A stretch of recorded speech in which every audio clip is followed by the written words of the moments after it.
오늘 마태복음 25장 31절로 46절까지 제목을 주님 다시 오실 때까지, 이 복음송 제목이기도 합니다만은 오늘 이 본문으로 산상수훈으로 시작했던 3월달에 산상수훈으로 시작했던 마태복음의 5개의 큰 설교를 오늘 이제 마무리하려고 합니다. 지금 24장, 25장 우리 마지막 5번째 설교에 왔을 때 그 24장, 25장의 그 마지막 때가 언제인지 무슨 징조가 있는지를 이렇게 묶어놓은 설교예요. 그 액정 한번 보여주세요. 24장과 25장에는 이런 내용이 나옵니다. 먼저는 이제 23장에 외식하고 외식하는 서기관과 바리새인들을 예수님께서 굉장히 질타하시면서 했었던 것과 연결시켜서 누가복음 19장에 나오는 삭개오 같은 경우도 마찬가지로 예수님이 이제 조만간 호산나 그러면서 입성하면 임금 될 줄 알았었어요.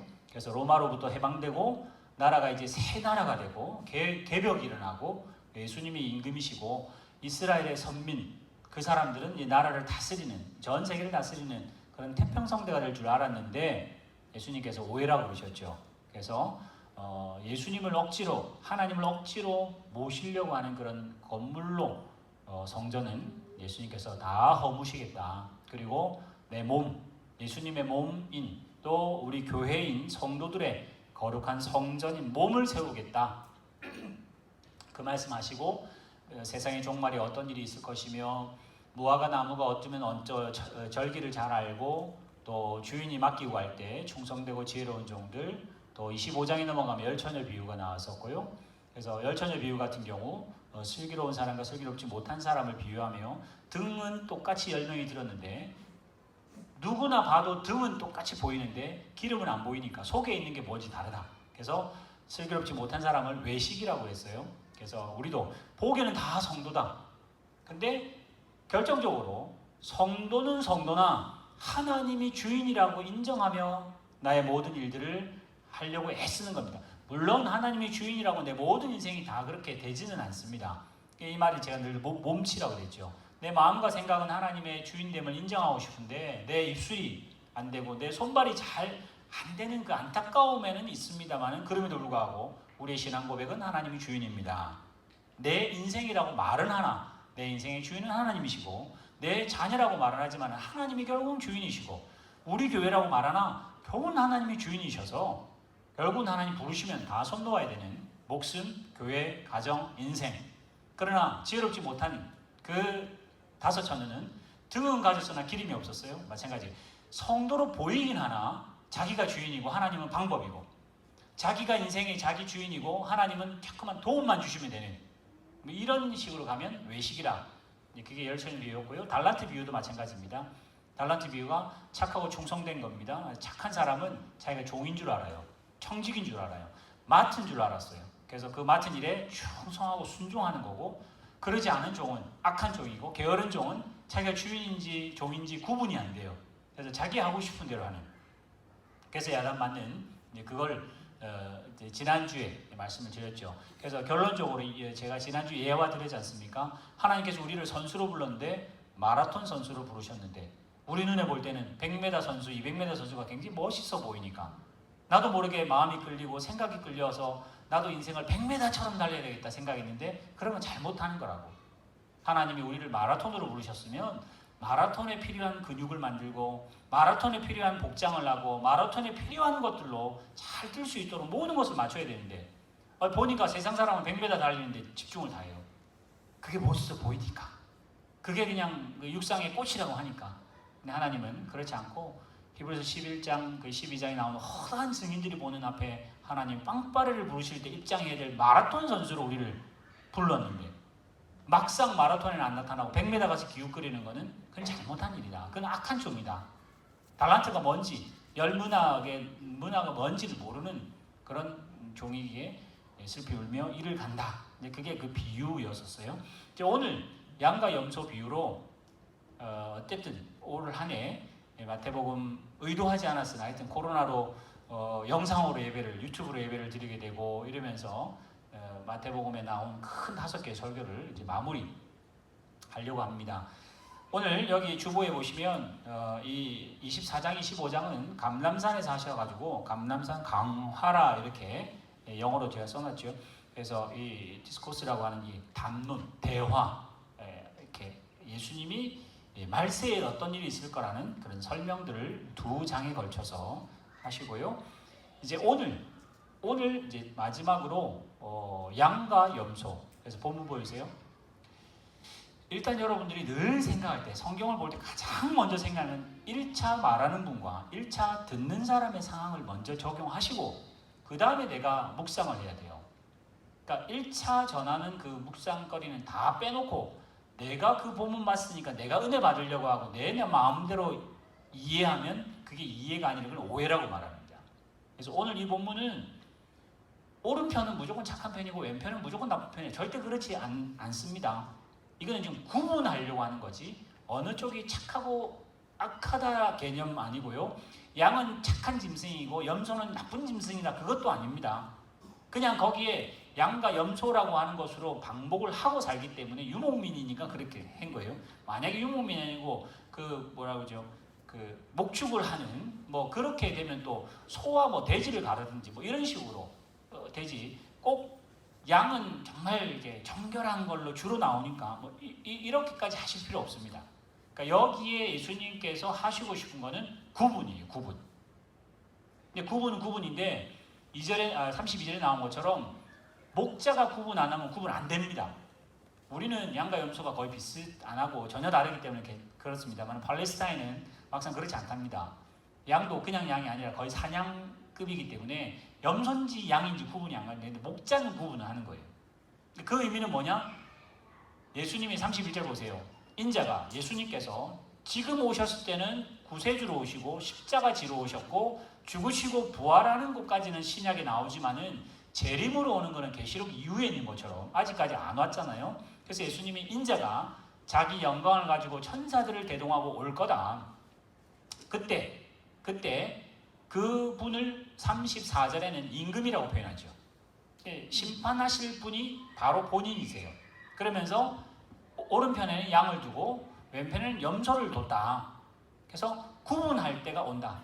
사실 우리 2020년 시작하면서 기억나시는 것처럼 그때 본당은 이렇지 않았었잖아요. 그치? 이쪽이 강대상이 있었고 이렇게 보고 있었고 또 밖에도 이런 카페가 아니라 그냥 조그만한 이렇게 차 한 대 들어갈 수 있는 그런 공간이었잖아요. 근데 이제 올 초 1월 첫째 주부터 공사를 하기 시작해서 저희들이 밖에서 예배드리고 왔다 갔다 했던 기억나시죠? 그때는 올 한 해 2020년 숫자도 어색하기도 하고 뭐 이랬는데 벌써 12월 마지막이 왔습니다. 그러니까 분명히 12월 마지막이 올 거는 모르지는 않았지만 그때는 생각을 안 하고 살았거든요. 마찬가지로 우리도 죽을 날은 있을 거지만 죽을 날이 언젠지는 기억 안 하고 삽니다. 그걸 뭐 굳이 기대할 필요는 없으니까. 근데 마찬가지로 예수님이 마지막 때가 있을 거라는 걸 분명히 말하지만은 우리는 잘 모르고 살죠. 그날이 안 온다든지 없는 것은 아니란 걸 분명히 믿지만은 그거를 기대하고 그거를 중심 삼아 살지는 않는다는 이야기입니다. 근데 어느덧 벌써 12월 중순이 덜컹댔습니다. 그래서 이제 조만간 달력도 드려야 되고 이제 한 번도 안 써본 2021이라는 단어를 한번 써봐야 될 일이 발생하는 것처럼 예수님이 그 이야기 하세요. 말세가 온다. 그때 예수님이 구세주가 아니라 이제는 심판주로 올 거다. 그러면서 그때 벌어질 상황을 그림을 그리세요. 그래서 34절 보세요. 그때 임금이 오른편에 사람들을 모읍니다. 그러면서 이 사람들 뭐라고 부르는지 보세요. 나중에 왼편 부르는 사람과 오른편 부르는 사람이 다릅니다. 오른편에 부르는 사람은 내 아버지께 복 받을 사람들이요 라고 했어요. 그러니까 이제 아직은 복은 당장 완성은 안 됐어도 이쪽 보고 내 아버지의 복을 받을 자들아. 이쪽은 저주를 받을 자들아 이렇게 돼요. 나중에 넘어가면. 그러면서 이쪽 보고 뭐라고 하냐. 창세로부터 예비되었던 나라를 네가 상속받으라. 상을 딱 줍니다. 넘겨주세요. 상을 주면서 이야기가 내가 줄였을 때 먹였고 내가 목마를 때 마시게 했고 나그네 될 때 영접했고 벗었을 때 입혔고 병들을 때 돌보고 옥에 갇혔을 때 와서 보았다. 그러니 너는 아버지께 복받을 사람이고 창세로부터 준비됐던 그 나라를 받아라. 그러니까 이쪽 있는 오른쪽 지금 이쪽 아닙니다. 이쪽 말고 이쪽 이게 아니라 이쪽 사람들이 대답을 해요. 저는 주님 본 적이 없는데. 그러니까 지금 그러면서 주님은 요 두 절로 답했는데 이쪽 사람들이 아주 많은 절로 대답합니다. 이에 의인들이 대답하기를 주님, 우리가 언제 주님을 줄였을 때 줬습니까? 언제 목마를 때 제가 주님께 마신 것 드렸나요? 언제 내가 나그네 대신 주님을 보고 영접했나요? 그러니까 이거 굳이 말할 필요 없잖아요. 계속 그냥 똑같이 이와 동문 뭐 이렇게 하면 될 텐데 굉장히 반복을 많이 해요. 어느 때 병들으신 걸 보고 옥에 갇힌 걸 보고 내가 그렇게 했습니까? 그러니까 예수님이 하시는 이야기가, 근데 예수님은 지금은 미래 이야기를 하시지만은 나중에 왔을 때 그대로 재현할 거라는 그런 모습. 예수님은 그냥 대동만 되고 하나님이 심판주도 아니고, 지금 말하는 이 예수님은 언젠지 모르는 그 재림 때는 딱 그 자리에 그 말을 하고 있을 뿐으로 자기가 보여주십니다. 40절. 진실로 내가 너희에게 이르노니 너희가 여기 있는 내 작은 형제 중 지극히 작은 한 사람에게 한 것이 나에게 한 거다. 그러니까 이 사람들이 이제 이러고 끝나요. 그 다음 왼편에 있는 사람에게 이야기합니다. 아까는 하나님께 복받을 자여 그랬는데 여기는 저주를 받을 자들아. 저주를 또 여기는 아예 그냥 받은 자들아 나오죠. 나를 떠나 마귀와 사탄들의 그 예비된 영원한 불로 들어가라. 내가 줄일 때 뭐 이렇게 쭉 이제 안 했던 거 나오죠. 똑같이 나옵니다. 넘겨주세요. 그러니까 이 사람들도 이야기합니다. 주님, 우리가 언제 안 했습니까? 그렇죠? 언제 안 했습니까? 언제 이래 안 했습니까? 조금 짧지 아까보다. 그러니까 임금이 하는 이야기가 똑같이 합니다. 작은 자에게 소자에게 하지 않은 게 내한테 안 한 거다. 너는 영벌로, 너는 영생으로 가라. 이제 이게 오늘 이야기예요. 뭐 이야기는 절대 어렵지 않죠. 근데 어렵지 않은 게 문제가 아니라 꼭 이런 날이 올 거라는 거죠. 대신 우리는 오른편에 설지 왼편에 설지 너무나 중요한 이야기예요. 근데 이거를 보통 설명할 때, 해설할 때 모든 이제 목사님들이 이거는 예수님의 재림 때이니까 이쪽은 믿는 사람들, 이쪽은 안 믿는 사람들로 쉽게 이해할 수는 없어야 됩니다. 그러면 틀립니다. 그러니까 일단 틀렸다는 이야기가 완전 틀렸다는 게 아니라 이건 좀 오해입니다. 왜냐? 마태복음이라서 그래요. 마태복음이라서 어떻게 되냐면 여기는 신자는 신자인데 진짜 신자, 여기는 모양은 신자인데 가짜 신자 쪽으로 가요. 등은 들었는데 기름 있는 사람, 등은 들었는데 기름 없는 사람.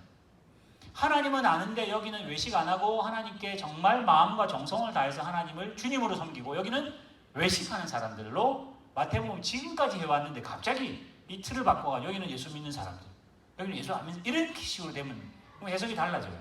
그러니까 지금 여기에 하나님이, 예수님이 말씀하신 것은 신자라고 말하는 모든 그들을 모아서 반 참된 신자, 하나님의 뜻대로 하지 않은 모양은 신자였던 사람으로 나누는 게 오늘 이 비유의 또 핵심이고 첫 번째 해석이어야 됩니다.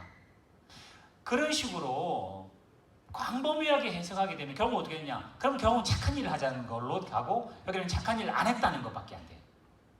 근데 지금 예수님이 그렇게 가지를 않습니다. 그래서 오늘 저는 이 비유를 어떻게 설명할까? 그래서 앞으로 다시 돌려주세요. 제가 주보에 세 번째 제목으로 예수님의 기말고사라고 썼죠. 이를 쓴 이유가 제가 있습니다. 제가 올해 이번 2학기 때 여기 있는 신학교에서 제가 초대교회사를 강의를 했습니다. 그래서 온라인 수업 하시는 분도 있고 오프라인 하시는 분도 있었어요. 그래서 온라인은 시드니, 뉴캐슬, 뭐 퍼스, 멜번 이렇게 학생들이 있었고, 여기는 이제 8분이 그냥 우리 클래스에서 했기 때문에 이제 얼굴 보고 하시는 장로님도 계셨고 뭐 여러 분 계셨어요. 이제 초대교사를 다 마치고 난 다음에 연세 많으셔도 항상 학생이 되면 시험에 관심이 많습니다.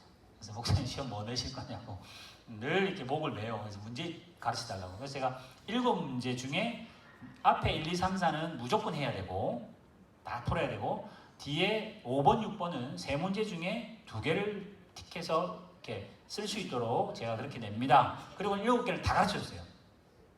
그리고 싹 다. 그리고 지금 시험이 이제 다 오프라인이 오픈북이고, 그리고 요번에도 필기로 쓰는 분 한 분도 안 계시고 다 컴퓨터로 해야 됩니까?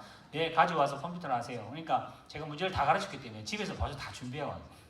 다 준비해가지고 시작하면 저한테 이메일로만 보내면 돼요. 시험이 굉장히 이제 그렇게 되고, 온라인으로 하신 분은 제가 이제 시간 맞춰서 시드니 기준으로 몇 시에 띄웁니다. 몇 시에 딱 주면 1시간 이내로 저한테 답을 주시면 돼요. 그래서 이제 4개, 이제 3개 중에 2개 필기를 했는데, 그 6개 중에 5개는 소위 말하면 제가 말했고 교과서에 그대로 나오는 걸 제가 그대로 이야기를 했고요. 하나는 교과서도 없고 인터넷 찾아도 없는 걸 제가 하나 만들었습니다. 근데 그 분별력을 이제 줘야 되니까, 누가 잘하고 못하고를 해야 되니까. 이게 문제가 뭐였냐면, 제가 초대교회사였거든요. 구약, 신약, 초대교회사, 중세교회사, 종교개혁사, 현대, 근대 다 합쳐서 지금까지 요 모두에서 초대교회사는 어떤 의의를 가지는가요? 초대교회사가 어떤 의미를 가지는지를 쓰게 이제 했습니다. 그래서 이제 거기에 점수를 차이를 둬요. 채점을 했는데, 그 호주 한국의 대학, 지금 제가 지금 강의하는 데는 호주 정부에서 대학 그 학위를 줍니다. 그러니까 배철로를 주기 때문에 제가 그냥 막 할 수는 없어요. 왜냐하면 이게 다른 학교 제가 했던 성적을 매긴 거나 리포트를 다른 학교에서 크로스 체크를 합니다. 이 교수가 만약에 70점을 주면 다른 교수가 보고 이건 70점 될 것도 아닌데 왜 70, 이런 식으로 평가를 해요. 크로스 체크를 하기 때문에 막 줄 수는 없어요. 근데 이제 한국 대학은 기본적으로 한국의 성적표는 그냥 그 수업을 잘하면 ABCD로 말하면 B 정도 줍니다. 그래서 B 받으면 평균 받은 것 같고, C나 D를 받으면 우리 통상 말하는 시들시들한 거 받았으니까, 시들 받았으니까 그건 못한 걸로 인식하잖아요. 근데 호주는 그 평가 기준이 달라요. 거기 나온 게 패스를 하여가 P를 주고요. 그 다음에 크레딧을 주고 C를 주고, 그 다음에 디스팅션 D를 주고, 그 위에는 하이 디스팅션을 줘요. 근데 하이 디스팅션을 주면 교수가 설명을 붙여야 돼요. 이 사람을 왜 하이 디스팅션을 줄 수밖에 없었는지를 리포트를 써야 됩니다. 그래서 저는 하이 디스팅션 안 줍니다. 안 쓰려고. 그 다음에 또 하나 있는데, P 밑에 패스가 안 되면 또 제가 리포트를 해야 돼요. 교수가 부지런히 숙제 내라고 했는데 안 됐다. 무슨 이유가 있어야 돼요.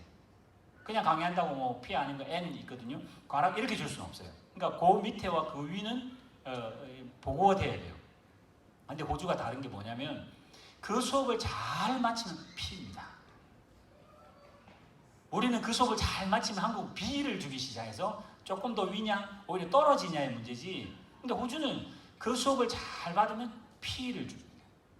그래서 그 수업에 더 플러스 되면 크레딧을 줄 만한 성적이라고 C를 주고, 정말 교수가 봐도 칭찬할 만하다. 그러니까 HD의 기준은 뭐냐면, 내 대신 강의할 수 있다가 HD의 기준입니다.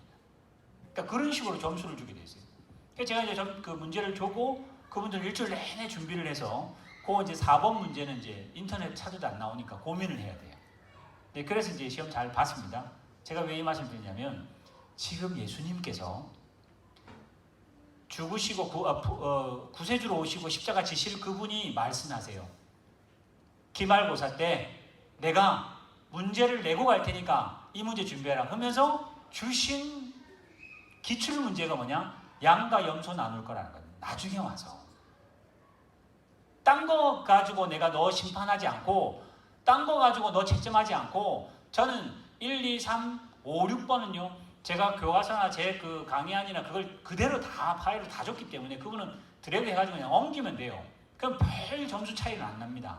근데 제가 4번 문제, 모든 역사 가운데 초대교회가 어떤 의의가 있는지 본인이 써야 돼요. 근데 그거를 저는 이제 점수 분별력을 주기 위한 하나의 문제를 줬거든요. 그건 고민해야 되잖아요. 예수님도 마찬가지세요. 예수님이 재림주가 아니시면, 기출자나 문제나 심판주가 아니시면 뭐 하나님이 하실 건데 왜 네가 말은 이래 되지만, 예수님은 다시 심판으로 하러 오실 분이시. 뭐라고 그러냐? 내가 오른쪽에 양, 왼쪽에 염소 나눌 때 뭘로 나눌지 미리 줬어요. 자, 교회를 보면서 교회가 양편을 갈지 염소를 갈지, 교회 몇 개 세우는지, 선교 얼마나 했는지 보고 내가 책정하겠다면 여러분이 선교 열심히 해야 돼요. 여러분 개인에게 네가 얼마나 전도 열심히 하는지 내가 나중에 와도 다 계산해 보겠다 이러면 열심히 하셔야 돼요. 10개 한 사람보다 100개 한 사람에게, 100개보다 1000개 한 사람에게 하나님이 양편 세울 거예요. 근데 성경 어디에도 여러분이 업적 세우시고 복음을 위해서 목숨 걸고 뭐 하고 교회 위해서 뭐 크게 뭐 그런 거 아니고, 딱 한 가지 양과 염소를 딱 가르는 기준이 하나 있는데, 이 작은 소자에게 한 개 양편에 쓸 수 있고, 이 소자에게 안 한 게 염소편에 서겠다고 딱 한 문제만 말씀하셨어요. 그럼 어떻게 되죠? 아까 제가 제목 잡은 것처럼 주님 오실 그때까지 해야 될 딱 한 과목과 한 문제밖에 없어요. 소자에게 내 마음과 정성을 다해서 섬기는 거예요. 그럼 이 소자가 누구냐가 또 이제 문제가 되죠. 그래서 시간이 많지 않으니까 복잡하니까 다 말 안 하고, 소자는 누구냐? 교회입니다. 교회로 해석하셔야 됩니다. 왜냐? 고린도전서 보여주세요. 고린도전서 12장에 사실 여러분 기억나실지 모르겠습니다. 작년 1월달부터는 고린도전서 은사 본문으로 계속 몇 개월 동안 함께 나누었던 적이 있는데, 신령한 걸 내가 말하고 신령한 것으로 너희들에게 주고 싶다. 앞에 본문도 좀 보여주시고요. 3절 잘 보세요. 3절을 해석을 잘 보시면, 내가 너희에게 알린다. 하나님의 영, 성령으로 말하는 사람은 누구든지, 성령으로 말하는 사람은 누구든지 예수를 저주 못한다. 또 너희가 또 성령 아니고는 누구든지 예수를 주라고 할 수 없다 했어요. 자, 여기서 우리 갭이 있습니다. 무슨 갭이 있냐? 나는 예수를 주라 했어요. 근데 누가 했냐? 내가 했습니다. 누가 했냐? 내 마음이 했고요, 내 감정이 했고, 내 이성이 했어요. 근데 뭘 안 했냐? 성령이 나에게 말은 안 했는데, 성령이 감동받아가지고 주라고 말 안 하고, 나 찬송해도 했고, 나는 늘 기도해도 주님이라고 했고, 이게 무슨 말이냐? 내가 인지하는 거는 내가 말하고, 내가 감정이 있고, 내가 이성으로 확신한 것 같지만은 성경은 뭐라고 하냐? 그거 다 네가 인지하지 못한 성령의 역사라고 하는 거예요. 여러분 인지 못하셔도, 우리 아이들 있잖아요. 갓 태어난 아이들, 지가 남자인지 여자인지, 엘리 지금 남자인지 여자인지는 몰라요, 그지? 이런 것처럼 우리는 내 입은 예수를 주라고 나는 내가 고백했지만은, 그걸 성경은 뭐라고 표현하냐? 성령이 너로 하여금 말하게 했다라고 말을 해요. 그러니 지금 예배하시는 여러분들은 성령이 예배하게 하신다. 성령이 살게 하시고, 성령 충만하냐 안 하냐는 또 차원이 다릅니다만, 성령이 여러분을 만지신다. 나는 별로 터치가 없던데? 아니요. 여러분의 고백이 터치하신 증거라고 성경이 이야기해요. 그러면서 그 성령이, 넘겨주세요. 그 성령이 은사를 줘요. 그 성령이 직급을 줘요. 직분을 줘요. 직책을 줘요. 그 성령이 사역을 시키게 해요. 그래서 7절에 각 사람에게 다 다르게 나타났던 그 모든 은사와 직책과 그 모든 사역들은 한 성령이 하신 거다. 어떤 사람에게는 성령으로 지혜의 말을 하고, 어떤 사람은 밥을 잘하고, 어떤 사람은 안내를 하기도 하고, 어떤 사람은 이런 일을 하고 저런 일도 하지만은 결국은, 넘겨주세요, 이 모든 것은 한 성령인 거다. 한 성령. 그의 뜻대로 각 사람에게 나누어 주신 것이며, 몸은 하나이며 지체는 많지만은 결국은 한 몸이고, 그것이 그리스도도 마찬가지다. 그러면서 그 뒤에는 없죠. 그 뒤에 계속 나오는 거 제가 한번 보겠습니다. 귀가 다 눈이면 다 손이면 이런 말 쭉 나와요.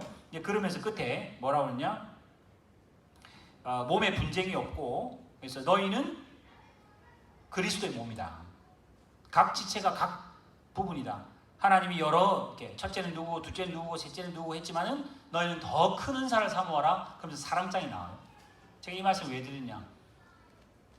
양편에 쓰는 사람은 소자에게 무슨 일을 한다 하잖아요, 그지? 근데 이 소자에게 행결을 자기는 인식을 못했어요. 제가 언제 주님에게 그랬지요? 그렇게 말했잖아요. 그 말은 주님이 머리인 각 지체를 가진 한 몸이기 때문에 지금 이쪽 선 사람들은 그 말을 해요. 이 말이 무슨 말이냐? 지금 저는 말을 하면서 목이 마릅니다. 목이 마르면 목이 알아서 못 가서 목이 이 물을 마시진 않아요. 목이 마르면 누가 수고하나요? 손이 수고해요. 제가 목이 마릅니다. 그럼 입을 통합니다. 그러면 손하고 물을 마시면 손이 시원하진 않지만 손이 써야 돼요. 그러니까 손이 목 보고 물을 줄까 말까 이러진 않습니다. 내 몸이. 그러면 이제 이 몸은 사이보그도 아니고 이게 버그가 먹은 것도 아니고, 이 말이 안 되잖아요.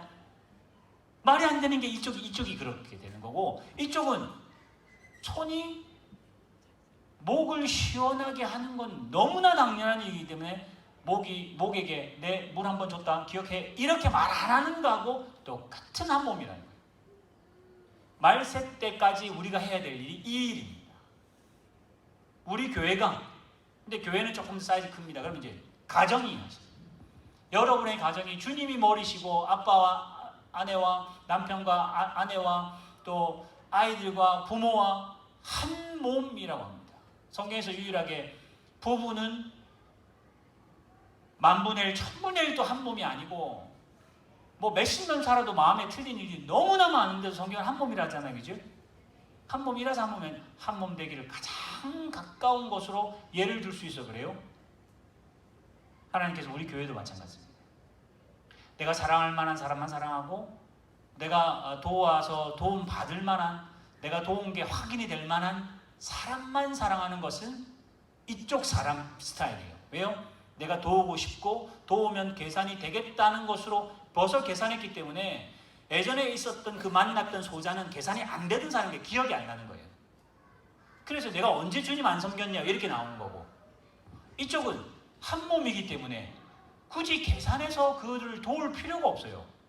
내가 목마르면 지금 당장 손이 가서 벌써 물을 마시고 있기 때문에 손이 그걸 기억할 필요, 한 몸이기 때문에 그 일들이 가능하다는 이야기. 무슨 말이죠? 주님이 우리에게 기말고사 딱 한 문제 줄 건데 한 문제 맡기신 거예요. 교회가 서로 지체가 하나 되기를 힘쓰라는, 주님 오실 때까지. 주님 오실 때까지 사마리아와 유다와 사마리아 온 땅 끝까지 이르러 내 증인이 돼. 이거는 딱 그때 한 번 나옵니다. 그것도 마태복음 유대인에게 하는 말입니다. 그 뒤에 나오는 이방인과 모든 서신은 전도 쪽보다 뭐라고 그러죠? 한 몸되라고 해요. 더 온유하라 그래요. 더 섬기라고 해요. 네가 더 섬겨서 남을 더 섬기라고. 너 더 연약한 자, 안 보이는 자, 이 안 보이는 이 소자 같은 경우는 그렇습니다. 제 손가락 한마디가 끊어져 있으면 이건 소자입니다. 그러나 이걸 한마디라고 말하면 제 몸이라고 말합니다. 지금 이 양쪽에 있는 사람이 그 생각하고 사는 거예요. 손가락 하나로는 아무 기능도 못합니다. 그러나 이 한마디가 내 몸에 붙어 있을 때 기능을 하잖아요. 이 양쪽에 있는 사람은 그 원리로 살아요. 그게 우리가 이때까지 말세 24장, 24장과 25장이 해왔던 예수님에게 붙어 있어야 돼요. 그래야 열매 맺는 거예요. 가지가 저 꼭대기 있으면서 지가 영양분 이게 아니라 뿌리가 영양분을 최대한 뽑아가지고 줄기를 통해서 공급해주면 영광은 여기 맺히잖아요. 마찬가지로 가정이 우리 교회가 지금 그 일을 하는 거거든요. 그때 열매는 이 가지가 맺지만은 뿌리 보고 박수치고 뿌리 보고 잘했다 그러고 뿌리가 점수 주고 이러지 않아요. 그냥 나무가 열심히 한 거예요. 나무가 결실을 맺은 거예요. 마찬가지로 우리의 신앙생활은 내가 뭘 해서 교회에다 헌신을 하고 내가 뭘 해서 업적을 내고 주님 오실 때 내가 내 보란듯이 이렇게 되는 게 아니라 한 몸이에요. 직책이 다르죠. 은사가 다르죠. 목사님이라고 높고 누구라고 낮고가 절대 없는 그냥 한 부분을 한 지체를 그냥 맡았을 뿐이에요. 근데 어떻게 하냐? 성령의 소통하심과 성령의 인도로 한 몸이라고 보는 것을 한 몸인 줄 알고 열심히 몸이 되도록 운동하는 그거 양이라고 해요. 제가 다리에 근육이 아무리 좋고 팔에 아무리 근육이 좋아도 제가 심장에 무리가 있고 심장병이 있으면 저는 뛸 수가 없어요. 그러니까 외형적으로 봤을 때 저 사람 운동 정말 잘하게 생겼는데 심장이 약해. 심장에 병이 있어. 그럼 그 사람은 못 뛰는 겁니다. 그러니까 그 지체 하나가 온 몸을 세우기도 하고 거꾸로 들기도 합니다. 우리 교회가 예수님의 기말고사라고 하는 문제를 예수님께서 오셨을 때 뭘 칭찬할까? 그래서 오늘 대부분 많은 분들이 사업하시거나 또 열심히 섬길 때 사실 우리 나름대로 기도하죠. 하나님, 제가 앞으로 10교회를 세우겠습니다. 하나님, 제가 앞으로 선교지를 어떻게 하겠습니다. 그게 나쁘다는 이야기는 아니에요. 근데 정말 주님께서 온 인류에게, 예수 믿는 모든 성도에게 원하시는 거죠. 붙어있으라. 예수로부터 공급받으라. 그 공급은 네 잘났다고 공급받아서 내가 영광받지 않은 게 아니라 내가 공급받으면 어떻게 하죠? 팔이 힘이 세면 어떻게 하죠? 그러면 그 다음부터 운동이 됩니다. 여러분 헬스나 이런 거 해보면 하고 싶어요. 손에 힘이 없어서 들지를 못하는 경우가 많아요. 이게 이게 뭐라 그러지? 악력 좋은 사람들은 아주 많은 걸 할 수 있어요. 근데 다른 건 당연히 악력이 약하신 분들은 운동을 뭐 좀 하려고 하면 팔에 힘이 없어요. 그러니까 팔 건강한 걸 혼자 자랑하는 게 아니라 팔 건강으로 몸이 건강하다는 걸 증명할 수 있는 그게 제 팔의 의미가 되잖아요. 우리 성도들 여러분 한 사람 한 사람의 존재의 가치는 뭐죠? 교회로서 지체이세요. 아빠로서 그 가정의 의미가 있고 엄마로서 그 가정의 의미들을 그때 내야지. 우리가 보통 평가 이하는 야, 이 집안은 다른 거 다 아빠가 다 살리네, 엄마가 다 살리네. 그건 세상이 안 돼요. 그건 가치가 다르고 하는 용량이 다르고 성과가 나는 걸로 오는 사람을 평가하니까 그렇게 평가해요. 근데 교회는 그렇게 평가 안 한다는 이야기예요. 저 교회는 목사님만 잘났네, 그런 교회는 없다는 이야기예요. 저 교회는 장로님만 잘났네, 이런 교회는 없다는 이야기예요. 장로님만 잘나면 장로님이 아마 그러니까 뭐 굵은 다리를 차지하시면 그러니까 드러나 보이는 건 하시겠지. 근데 다리는 굵은데 속은 다 문드러졌어. 그러면 안 건강한 교회 아니에요. 그러니까 주님께서 마지막 날에 와서 심판하시면서 채점하실 때 내가 너를 HD를 주고 싶다. 너 왜 HD를 받는 줄 아냐? 너는 네가 지체인 줄 알고 그 지체에 붙어서 그 한 몸 이룬 몸을 몸되게 만든 일이기 때문에 넌 참 잘했다. 근데 이쪽은 너는 지체인데도 불구하고 지체인지 모르고 지가 혼자 가진 줄 알고 떨어져 있는데도 지가 잘난 줄 알고 지 혼자 결국은 말라 비틀어져서 불수시개밖에 안 되는 너 영원한 불로 떨어져 이렇게 되는 예수님의 기출문제와 채점이 있을 거라는 거예요. 이걸 그것도 문제 내실 분이 채점하실 분이 마지막 이야기하고 가시는 거예요. 이제 이유는 어떻게 되죠? 이제 겟세마네 이유로 해서 예수님 십자가 지시고 가십니다. 그러니까 아까 제가 처음 말씀드린 것처럼 이제 다음 주 시험이다 생각해 봅시다. 그래서 제가 이번 주 강의에 마지막 전 강의에 제가 여러분 이런 문제 냅니다. 13주 하는 동안에 가장 초롱초롱한 눈수로 받아내잖아요. 어느 문제 내실지. 다른 수업할 때는 막 그는 그만 했는데 이 문제 내신대, 저 문제 낸대. 이게 아주 뭐 혹시 못 들었을까 옆에서 막 확인하고 그 시험 잘 치려고 애쓰잖아요. 마찬가지로 우리도 이 인생을 예수님 오실 때 잘했다 못했다 칭찬하시고 칭찬 안 하시는 그 기준이 뭘까? 내가 예수를 머리 삼고 한 지체로 있는 거예요. 그래서 나를 남자로 부르셨으면 그 교회의 그 부분에 그 남자로서의 역할을 감당하는 게 존재 가치가 있는 거고, 그 부분에 나를 발로 부르시다. 그 교회의 그 발의 역할을 내가 충성하며 부지런히 발이 부르트도록 걷는 일들을 내가 감당할 때 몸이 걸었다는 것이 의미가 있고 증명이 될 때 나를 양쪽에 세우는데, 하나님 저는 손 같지 않습니다. 저는 왼손 같지 않아요. 저는 오른손 같은 사람에 의해서 오른손을 가장하면 그는 몸이 나누어진 거니 너는 내 몸에 붙어 있지 않았으니 마귀와 그 사자들 영원한 불로 떨어져라 이야기를 했던 예수님의 미리 모의고사 딱 봐주는, 너가 왜 틀렸는지를 알아라. 지금 이 문맥은 뭐죠? 23장부터 외식하는 사람들로 쭉 온 거거든요. 오늘 우리 교회도 이제 예수님의 문제를 우리가 미리 이 시험 유출이 된 거 아닙니까? 그지? 시험 문제 유출이 벌써 말씀으로 된 거 아니에요? 이 시험이 치는 거구나. 그래서 물론 우리 교회도 더 부흥하고 더 많은 사람이 오고 우리 아이들이 또 뭐 성장하고 재정도 많아지고 이러면 우리는 굉장히 좋아하고 자랑할 만하고 칭찬할 만하고 참 많은 사람이 박수갈채는 줄 수 있지만 딱 나중에 와가지고 이걸 오른쪽에 세워 왼쪽에 세워, 아무리 봐도 너 참 세상은 참 칭찬받았는데 내가 볼 때는 이거는 이쪽에 못 세워주겠다. 너는 네 영광 위해서 했으니까 이쪽에, 이러면 끝나는 거 아니에요. 그죠? 사실 우리 믿는다고 생각한다면 이러면 끝이거든요. 안 믿으면 뭐 세상 관계없어요. 정말 예수를 예수라고 믿고 예수를 재림주라고 믿는다면 그렇게는 안 틀려야 되겠구나. 이쪽으로 가야 되겠구나. 그러니 교회되게 하는, 교회가 한 몸 되게 하는, 가정이 가정되게 하는, 나에게 주어진 상황 가운데 내가 어떤 역할을 감당해야 되느냐, 정말 녹아들어서 몸이 되는, 한 몸이 되는. 오늘 우리 교회를 뭔가 통해서 내가 빛나는 이러진 않잖아요. 지금 여기 우리 악기 나중에 뭐 하잖아요. 해서 뭐 악기 하나만 잘하고 나중에 죽었으면 전체를 못했다고 표현하고, 뭐 다 잘 못하는 것 같아도 함께 하나님 앞에 은혜 주기로, 은혜 끼치기로 작정하고 그 찬양 좀 잘했다고 평가하는, 한 몸, 한 목적으로 조직되는 것이 가정이고 우리 교회이어야 합니다.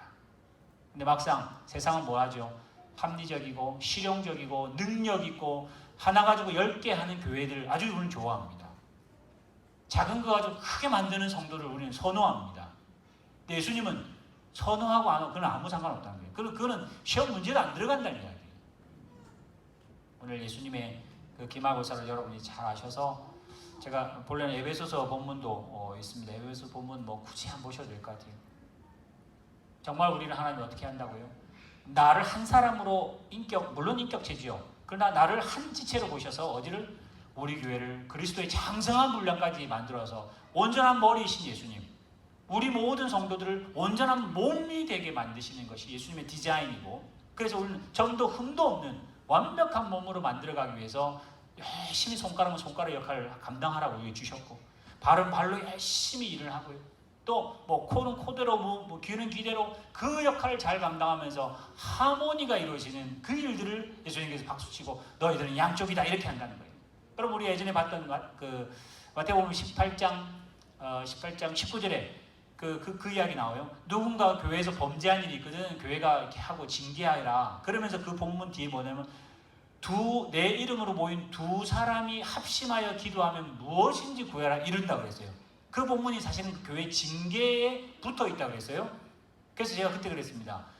그 본문은 기도에 포커스 있지 않습니다. 기도에 포커스 있지 않고 권세를 교회에 주겠다는 거예요. 베드로에게 열쇠를 맡기고 매면 매이고 풀면 풀리는 것과 똑같이 교회에 누군가 잘못한 사람이 있으면 교회가 가서 증인을 가서 권면하고 회개하면 받고, 근데 안 하면 또 두세 사람이 가서 증인을 하고, 그래도 안 하면 교회가 공포하라는 거였거든요. 교회가 어떻게 하냐? 너 이래도 안 하면 너 지옥 간다 할 때 그 지옥 간다는 말이 하나님 말이 되도록 하겠다. 그거 하기 위해서 두 사람이 거기 보면 합심하여 무엇인지 기도하면 이룬다. 근데 우리는 뭐에 줄일 거냐? 기도하면 이룬다에다가 줄을 꺼서요. 틀렸습니다. 거기에 가장 핵심은 뭐죠? 합심. 두 사람이 많은 이유도 뭐죠? 만약에 뭐 기도를 포커스, 한 사람은 전심으로 기도가 훨씬 더 말이 맞고요. 거기는 뭐 합심이라는 단어가 가장 중요한 이야기. 합심 뭐죠? 교회에게 권위를 주겠다는 거예요. 그러니까 우리는 지금 굉장히 권위를 받았습니다. 권위를 권위답게 쓸 수 있어야 돼요. 우리 이쪽에 있는 분들은 자기 권위가 중요한 거지. 교회 권위는 뭐 중요하지 않습니다. 자기 권위가 중요하니까 내가 언제 주님인 줄 알았으면 내가 그렇게 했죠. 왜 주님인 줄 난 몰랐기 때문에 안 했습니다. 핑계하는 거 아니에요. 이거는 주님이고 아니고 간에 한 몸이니까 당연히 했던 건데 나는 기억 안 나는데 이렇게 된 그림이 오늘 이 그림입니다. 그래서 여러분들이 이건 참 어떤 면에서는 참 제가 여러분 죄송한 게 참 어려운 설교일 수 있겠습니다. 이제 뭐 이렇게 인풋하면 아웃풋 탁탁 되는 설교면 참 좋겠는데 그러지 않아요. 근데 본문이 그래요. 너무 중요한 본문이고 예수님이 문제 가르쳐주고 내가 와서 채점할 때는 그럼 문제 가르치는데 그대로 쓰는 게 정말 잘하는 학생이잖아요. 그죠? 여러분도 다 아이들 공부 열심히 하라고 그러잖아요. 애들 학교 선생님한테 문제를 이리 받아놓고 딴 거 하고 있으면 그 바보 같은 학생이잖아요. 우리가 지금 그럴 수도 있어요. 오늘 예수님의 기말고사라고 제가 여기 소제목 잡은 것도 앞으로 우리 교회 모든 여기 있는 성도들이 양편에 서야 할 이유이고, 양편에 설 수 있도록 예수님께서 미리 채점표를 딱 보여주시면서 이렇게 하면 내가 100점 줄게, 이렇게 하면 HD를 내가 줄 테니까 너 해봐라. 언제? 주님 오실 때까지. 그래서 오늘 이 본문으로 여러분들이 우리 교회가 뭘 잘하고 안 되고 일 되고 안 되고 양편에 쓰기를 더 힘쓰는 거죠. 어떻게 하면 양편에 쓸까? 그러면 나를 통해 다른 사람이 편리해지고, 나를 통해 배려가 되고, 내 때문에 더 사람들이 신앙생활 좋아지고, 내 때문에 더 이런 식으로 주님이 기뻐하실 일들 애쓰시는 겁니다. 오늘 이 본문으로 여러분들이 함께 주님의 기말고사를, 벌써 시험 문제가 유출됐으니까 물론 우리 실력이 없어서 잘 못 풀어서 이제 문제긴 한데 그거는 하나님이 아실 겁니다. 풀게 해주실 겁니다. 그래서 성령이 하실 거예요. 그러니 그 목적을 잘 알고 함께 힘 모아서 우리 가정과 우리 교회가 주님이 기뻐하시는 오른편, 양편에 다 쓰실 줄 믿습니다. 기도하겠습니다. 하나님, 오늘 우리에게 요구하는 일들이 예수님이 원하시는 그 속마음을 마지막 설교에, 또 예수님이 지금 십자가 지시는 구세주지만은 나중에 임금의 권세로 만왕의 왕으로 와서 심판할 그 심판자의 심정으로 내가 나중에 심판하러 올 때는 이런 사람은 양편에 쓸 거다. 그러니 너희들 하나도 빠짐없이 다 양편에 쓰자. 그때까지 충성하고 그 일들 그대로 잘하라고, 마치 가르쳐주는 선생님처럼, 가르쳐주는 아빠처럼 주님께서 우리에게 오늘 이 본문으로 주셨사오니, 오늘 우리 교회, 특별히 화성교회가 또 우리 모든 가정들은 주님 오실 그날까지 양편에 쓰는 그 방법을 최선을 다해서 수고하는 저희 될 수 있도록 인도하여 주실 줄 믿사오며 이 모든 말씀 예수님의 이름으로 기도드리옵나이다. 아멘.